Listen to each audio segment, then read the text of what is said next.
how to activate the Just Eat Courier app. So here's how we can do it. If you have already applied, then here I'll just scroll down and show you this tips to speed up your application.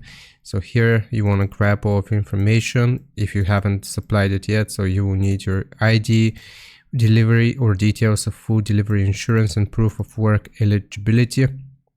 Here you can read through the rest of the information as well as the background check. Now usually the background check is going to be the thing that is going to slow down the process, but if you have all of this information and if you have created your account, you just want to Google search for Just Eat driver portal, and you will click on the first link that pops up right here for the couriers.